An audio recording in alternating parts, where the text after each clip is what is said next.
Hey guys, I'm Dimension Jumper. Today I'll be reviewing Persona 5 Dancing in Starlight, which was released on the 24th of May 2018 for the PlayStation 4. Now, this game was released simultaneously along with Persona 3 Dancing in Moonlight, and this game is basically similar to Persona 3 Dancing, in which the Phantom Thieves have been summoned to Club Velvet by Caroline and Justine, who are the wardens of the Velvet Room in Persona 5, and they basically have to try and win this competition against the C's team in Persona 3, and whoever wins, whoever basically gets the crowd hyped basically wins. And this time it's in this game it's being basically using the characters or basically the Phantom Thieves of Persona 5. And yeah, again, like the other two Persona Dancing games that I've reviewed over the last few weeks, Persona 5 Dancing in Starlight is really good. It's pretty decent. It's one of those spin-offs that's, pretty decent, and it's like you kind of have to have some kind of understanding of the characters, who they are, and how they fit into like the main storyline. Or like before I played this game, I kind of knew about it. I think I saw like bits and pieces of it online, and then when I played Persona 5 and Persona 5 Royal, I kind of had an understanding of who these characters were. And then when I started playing Persona 5 Dancing in Starlight, I had a really good understanding of who each character was, what their quirks were, what their traits were, who was who, that sort of thing. And yeah, I think with this, I think a lot of the songs that you dance to is really nice and interesting, because again, like the other two Persona dancing games, is basically you basically dance to the songs that you use here in Persona 5, along with some of these songs having some type of remake to them, in terms of like, there's a particular song and it's basically been redone, and you've got like, basically more enhanced version of the original thing. And yeah, and again, like in the original two, or the other two games, you basically got the main theme, which is like I think my favourite one in terms of like openings, because if you look at all three openings, I would say I like Persona 5's dancing opening first, then I would say Persona 4, and then Persona 3. Just because I think, Persona 5 I think is like the strongest one. Persona 4 is like, it's decent, it's like, really cool and interesting. Persona 3 dancing's opening, I think it's like the weakest one, just because I don't know, it's nice, but I just feel like Persona 3 Dancing in Moonlight's opening is a bit not up there in terms of openings when you compare them to Persona 4 and 5 Dancing's OP. And also you can customize each character to have different costumes. So like, you've got their Shujin uniforms, their sort of dancing uniforms, summer uniforms, winter uniforms, that sort of thing, and you can see them while you're playing the game. And now I'm going to show you some gameplay. So, just like Persona 3 Dancing in Moonlight, Persona 5 basically has a similar, the opening titles, the menu screen, yeah, there we go. So, you got, your dancing mode, tutorial mode, social, collection, that sort of thing. So for the collection, or the dancing one, you basically have basically a bunch of different songs. Some of them are remixed, so Last Surprise, Willpower, Wake Up, Get Out There, and then there are some that aren't. But I think it's nice, because I think it's like, a good comparison, like, got some good, I think it's a good comparison, like, having like, some that are remakes, some that are not, that sort of thing. So let's go with, I'm going to show you like a couple of them. So yeah, and just like the other games, you can also have a dance partner. With these games or the songs, and I do like how within each game, each dance or each game has a style that fits their game. So for Persona 5, it's got the color scheme, and if you look at the top left hand corner, you can see like the bar with like the shadowy outlines of people, and then it's like with Persona 4, it's like I think the shadows. I can't exactly remember, and it's similar with then it's like again with Persona 3 dancing, it's like really got their own bar. And with each mode, you really have to it's got different difficulties. You really have to focus on everything that's happening on screen, which I think is good, because it's basically hand-eye coordination. And again, combos are back, which is nice, because I think you really have to if you want to get a good combo, you really have to focus on everything, because with normal mode, it's basically you basically just got a bunch of notes flying at you, basically one after the other, but evenly spaced. But with easy mode, it's very easy. All the notes are basically are basically very far spaced out. But with hard mode, it's basically all the notes coming at you at once, and you will lose the stage if you don't really focus and try and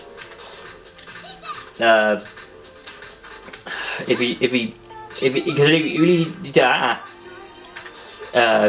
get everything. And it has been hard for me to over the past few reviews to really focus and talk about the gameplay. Yeah.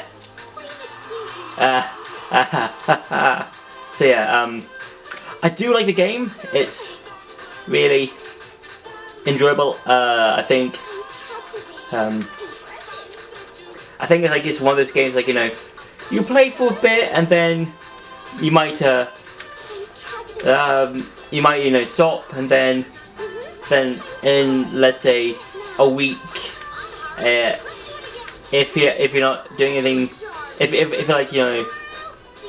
you just want to waste some time, then you might want to play Persona 5 Dancing, because it's one of those games that you might want to play a bit, and oh blimey, that yeah. So yeah, and I'm going to show you. Let's say one that isn't remixed. So let's say life will change. Oh yeah, I think this is one of the few stages in the game that doesn't require you to have a dance feature. If I remember correctly, there's basically just some of the Phantom Thieves basically just using instruments. Yeah, I think that's cool, because it's basically I mean, it gives the stages a bit more variety instead of just dancing. Yeah. There we go. Yeah, and I really do enjoy. I do really enjoy all of the the different stages and this game has to offer.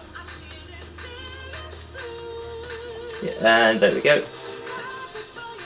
And also the fever thing, like in the other games, is back. But this time it's like stars. If you can see on the bottom of the screen on the sound or the music bar thing, you can see like you can see like 3 stars, and then you've got the fever bar. Oh, and also as well as that, the scratch bars as well as the fever ones, I think give you like extra points, which I think is nice. And I think it's quite cool, because you can it really depends on like how much you can get them in time. Because like there will be times in which you might think, oh, I could possibly get that, and there will be times where you can wait, times where you can't, and it's just a matter of if if you want to like get those points, like extra points. There we go. And I do like how each stage is has like depending on the stage you're doing, has like the different Phantom Thieves or different like if you're playing the other games, basically just doing their own sort of dance technique. I think it's nice. I think I think it's really nice because you can see like their own like sort of traits they bring into the game. So if you're playing a stage as Makoto, I think she does a sort of fighting technique, I think, for her own one, because she does say in Persona 5 that she has been trained in Aikido. I think I'm pronouncing that right, and she does bring that to the into this game, which I think is quite nice. Yeah, because like each character do bring out their own sort of quirks and personalities to each stage, which I think is quite nice. Yeah. This is something nearly over. It's nearly okay. Yeah. It's kind of hard to say what's there are a lot of good things about this game. It's just like it's kind of hard not to say what it's kind of hard not to repeat myself in the last other let's play or no other reviews. And again, you can fail stages. No, okay. So give up. So I think I just got the trophy for failing a stage. I'm now going to quickly show you a social link to show you how much different they are to Persona 3. So, like in Persona 3 Dancing All Night, you've got the different social links with the different characters. So Ryuji, who's the chariot, Morgana, who's the magician, Ann, who's the lovers, Yusuke, Emperor, Makoto, Empress? She's either the Empress or the Priestess. I think she's a Priestess. Haru, I think she's the Empress. Futaba, the Hermit, and for Caroline and Justine, they are the Strength Confidant.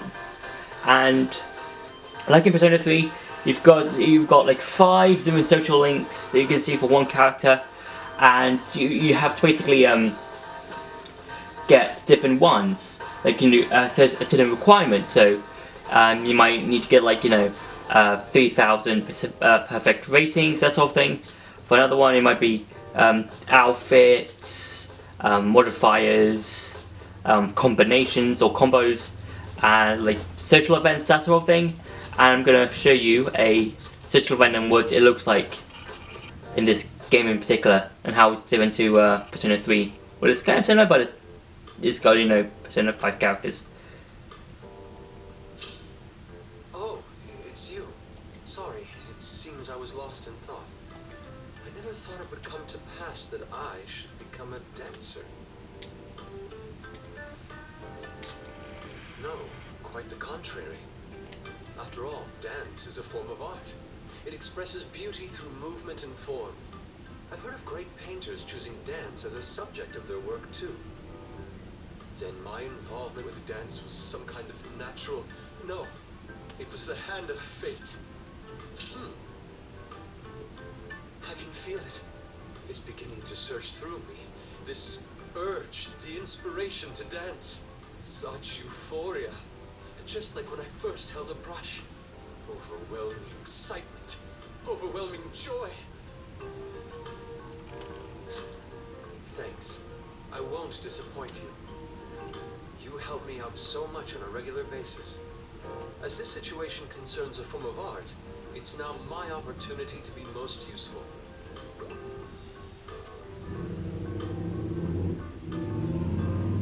But I have just one concern.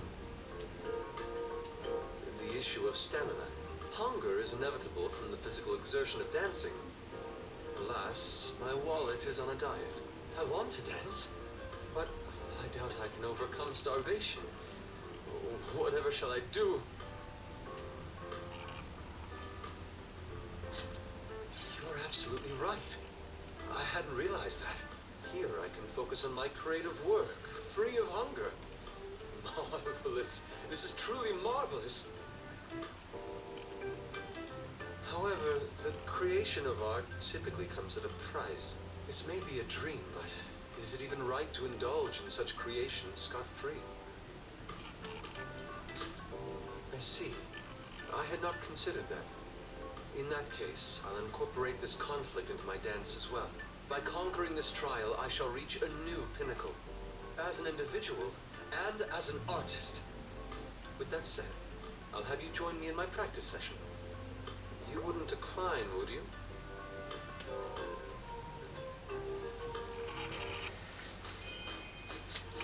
So that's basically what a social link in this game looks like. So each character has her own sort of social links you can do. So Yusuke, as you can see, he wants to try and use his skill as an artist to try and do the dancing thing and that sort of thing. And I think each one is quite nice. It's kind of like how you play a normal Persona game. If you're playing Persona 3, 4 or 5, or I think Persona 1 or 2, I think they have social links. I'm not 100% sure, I haven't played those games.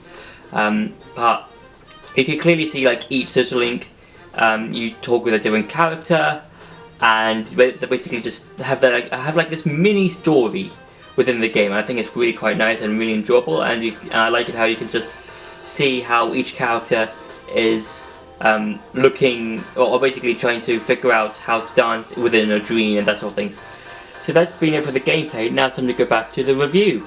So I think that Persona 5 Dancing Starlight is an enjoyable game. As I said last week, I kind of prefer Persona 4 Dancing All Night. But I think again mainly because that's probably the one I've played the most out of the other two games.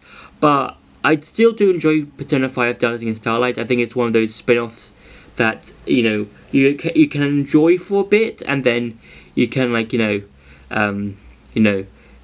if let's say the Persona dancing games are your sort of small introduction into the world of Persona. I would say once you've played a few out of any of those games, I would say play the main games, or maybe play Persona 5 Royal, and then if you've got let's say a PC or something, you can then get Persona 4 Golden on Steam, and then you can see how each game is very different to one another in terms of their mainline games and also their spin-off games. Because I think with the dancing games as a whole, I think they are nice for what they bring into the table. Because with Persona 3 dancing, that's basically sort of enjoyable and it's really nice and really cool. With Persona 4 dancing, it's basically a continuation of Persona 4, and with Persona 5 dancing, it's basically again with Persona 3, you basically have to, if you want to have an understanding of what's going on, you have to play kind of both of them along with Persona 4 dancing, just so you can have a wider knowledge of what's going on in that specific universe. and I think that I think that some of the remakes are quite nice. I do enjoy a lot of what's being brought to the table, and I think this is a nice, enjoyable spin-off that can, you know, basically entertain you for a few hours if you're like, you know, if you're bored or something, and you can just play this game for like a bit, and then you'll just, you know, you'll be entertained for a bit. Yeah. So for my final for my final thing about the game overall, I think the Persona 5 Dancing Starlight is an enjoyable, nice spin-off that has, you know, a nice, interesting story, and I think, you know, you should try and play some of it if you have the time, and if you do enjoy it, I suggest trying playing the other Persona games, or the mainline titles, that is. So yeah, that's been my review for Persona 5 Dancing in Starlight. I hope you enjoyed this video. Don't forget to like, share and subscribe, and I'll see you in the next video.